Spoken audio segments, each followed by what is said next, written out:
Seat से विनेश फोगाट पीछे चल रही हैं। क्या खबर मिल रही है? क्या बीजेपी के कैप्टन और चुनाव आयोग के मुताबिक बीजेपी को बहुमत मिल गया है हरियाणा में?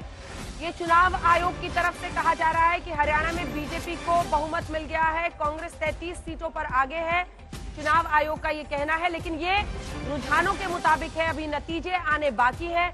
हरियाणा में बीजेपी अभी 46 सीटों पर आगे चल रही है, 46 सीट्स पर।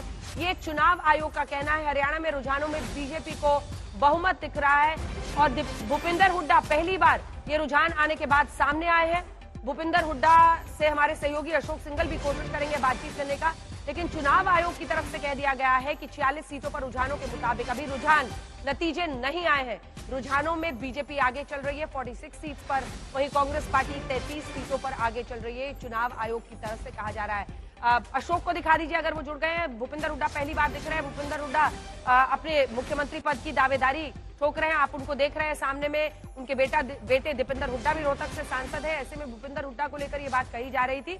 भूपिंदर हुड्डा ने कहा कि न टायर्ड हूं न रिटायर्ड हूं, जिसकी सबसे ज्यादा चर्चा हुई, यानी उनकी जो महत्वाकांक्षाएं हैं मुख्यमंत्री पुनः बनने की। 10 साल का शासन उनको 14 के पहले भी हरियाणा में मिला था बतौर मुख्यमंत्री, और उसके बाद एक बार फिर अगर कांग्रेस की जीत होती है वो दावेदारी ठोक रहे थे। लेकिन फिलहाल रुझान दिखा रहे हैं कि बीजेपी 47 सीटों पर आगे है, और इलेक्शन कमीशन का ये कहना कि बीजेपी रुझानों के मुताबिक 46 सीटों पर आगे है, ये अपने आप में एक बड़ा संकेत है। अनमोल, विनेश फोगाट पीछे चल रही है, जुलाना से ऐसी खबर आ रही है, वहां पर क्या अपडेट है अगर आप काउंटिंग बूथ पर है तो?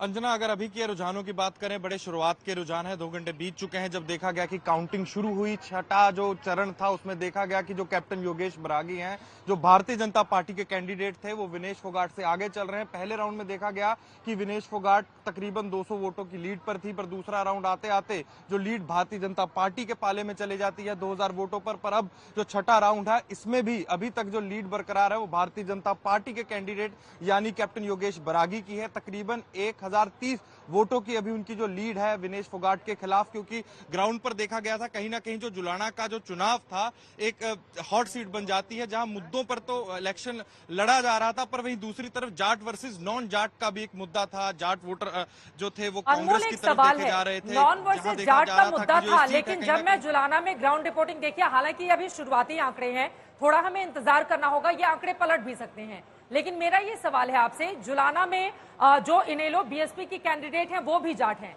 वो गुरुग्राम के पूर्व कमिश्नर रह चुके हैं और कई सालों से जुलाना के लिए वो बहुत काम कर रहे हैं। दूसरी तरफ एयर इंडिया में काम कर चुके जो बीजेपी के अभी के मौजूदा प्रत्याशी जो अभी आगे चल रहे हैं। दूसरी तरफ खुद विनेश फोगाट हैं। तीसरी तरफ WWE की रेसलर को मैदान में उतारा है आम आदमी पार्टी ने। तो वहां पर मुकाबला जो था जाट वर्सेस जाट, जब इनेलो और कांग्रेस पार्टी को हम देखें तो ऐसा लग रहा था कि वोट बढ़ता हुआ दिखाई दे रहा है, क्योंकि उस इनेलो के प्रत्याशी को आप नजरअंदाज नहीं कर सकते। ग्राउंड जीरो पर यह बात थी, क्या ये एक कारण हो सकता है जहां से विनेश फोगाट चुनावी मैदान में है कि ये परिस्थिति विनेश को पीछे कर रही है? अनमोल,